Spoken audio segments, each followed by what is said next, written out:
Hello, my name is Phil Pereira, and I'm the Emergency Ultrasound Coordinator at the New York Presbyterian Hospital in New York City, and welcome to Soundbites Cases. In this Soundbites module, we'll continue our journey looking at the Trauma Fast Exam.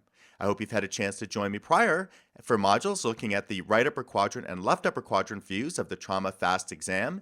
In this module, we'll specifically look at the suprapubic view, also known as the bladder or pelvic view of the Trauma Fast Exam. There's a lot of information we can gain from looking at the suprapubic view, as we can potentially detect a smaller amount of fluid than is required to make a positive right upper quadrant or left upper quadrant view. The literature suggests that only about 100 to 200 cc's of fluid can be detected accurately on the suprapubic view. Here's a slide reviewing how to perform the suprapubic view of the Trauma Fast Exam. In contrast to the upper quadrant views, where we looked only in a long axis configuration, the suprapubic view is made up of two planes. We want to look in both long and short axis configurations. We'll begin in long axis with the marker dot oriented towards the patient's head and complete our exam by moving the probe into short axis with the marker dot towards the patient's right side. This way we can fully scan through the pelvis and not miss any small amounts of fluid there. It's optimal to perform the examination with a full bladder as an optimal acoustic window, so perform the exam prior to having the patient void or placing a Foley catheter. Here's an illustration showing the anatomy that we'll need to know to perform the suprapubic view of the Trauma Fast Exam. We see the pattern of fluid flow in a female to the left here and a male to the right. Let's look closer at the female pelvis to the left, and what we see is that fluid will preferentially develop in the pelvic cul-de-sac located behind the uterus. Now, small amounts of fluid will only be located in the pelvic cul-de-sac, but as the amount of fluid enlarges, it will come out and increase so that it will layer out on top of the uterus and on top of the dome of the bladder. But small amounts of fluid will only be found in that pelvic cul-de-sac posterior to the uterus. Now let's take a look at the male pelvis to the right, and we see small amounts of fluid that will only be found in the retrovesical space behind the bladder. As the amount of fluid enlarges, it will come anterior to settle out over the top of the dome of the bladder, but as we emphasized in the female, small amounts of fluid will only be found in one place, and in the male, it will be in that retrovesical space immediately posterior to the bladder.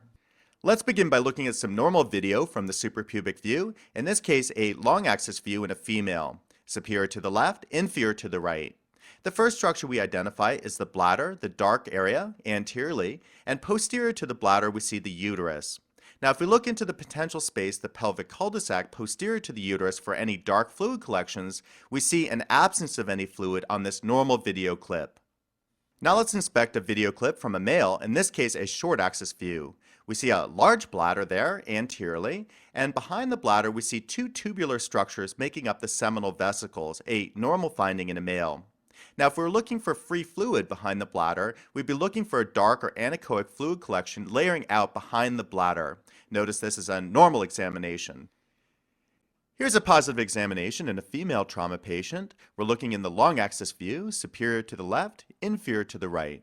The first structure we identify is the bladder as seen inferior here, and notice the uterus, the solid organ, as seen superior to the bladder. We note the parts of the uterus, the fundus anteriorly, and the cervix more posteriorly. Now let's look into the pelvic cul-de-sac immediately posterior to the uterus, and what we see here is the presence of a dark or anechoic fluid collection just posterior to the cervix within the pelvic cul-de-sac.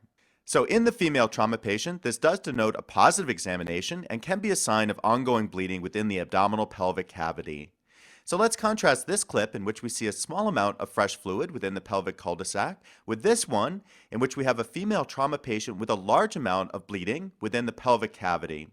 We see here, again, a long axis scan, superior to the left, inferior to the right. The bladder we see as the dark structure inferiorly, and the uterus superior to the bladder. Notice the fresh fluid as seen posterior to the uterus within the cul-de-sac, but note that the amount of fluid comes anterior to the uterus, as seen here between the uterus and the bladder. So this denotes a large amount of blood within the pelvic cavity in this female trauma patient. If we now orient the probe towards the patient's right side, we obtain a short axis view of the same patient. And what we see here is the uterus in the middle of the image, and notice the large amount of fresh fluid as seen both to the top or anterior to the uterus and posterior to the uterus. Notice in this case we can see the broad ligaments of the uterus well outlined by all the fresh fluid within the pelvis. So a large amount of fresh fluid, or blood in this case, within this female trauma patient. Here's a positive examination, suprapubic view, short axis in a male. Probe is oriented towards the patient's right, and anteriorly we see a large fluid-filled bladder. Posterior to the bladder in the retrovesical space, we appreciate the presence of free fluid, as shown by that dark or anechoic fluid collection there. Now, this gives a finding known as the double wall sign, and we see the wall of the bladder outlined by the urine inside the bladder, and the blood in this case outside the bladder in the area of the retrovesical space. To further confirm that the last patient had a positive exam and that we're not mistaking the areas of fluid as seminal vesicles, we'll rescan the patient in the long axis plane, superior to the left, inferior to the right. We see the large circular bladder as seen anteriorly, and superior and posterior to the bladder in the retrovesical space, we can see free fluid layering out there. This confirms that indeed the patient has a positive exam with blood layering out behind the bladder, and again we see the double wall sign, urine outlining the inner wall of the bladder, and blood in this case outlining the outer wall of the bladder. Here we're scanning a male trauma patient with a long axis configuration, and we see a large amount of free fluid within the pelvis. We note the bladder inferiorly, and note all the free fluid layering out both posterior to the bladder in the retrovesical space and coming anteriorly onto the dome of the bladder as seen to the left here. So a large amount of free fluid in this male trauma patient. In conclusion, I'm glad I could share with you the Soundbites module covering the suprapubic view of the trauma FAST exam. This view is a very important one to add on to the exam of your trauma patient, as we can potentially detect a smaller amount of fluid here within the pelvis than it takes to make a positive right upper quadrant or left upper quadrant view. Remember that this is a two-step exam. We'll be looking at both short and long axis configurations to verify fluid, and also remember the differences between the female, where we're looking into the pelvic cul-de-sac for fluid, and the male, where we're looking into the retrovesical space for fluid. So I hope to see you back in the future as Soundbites continues.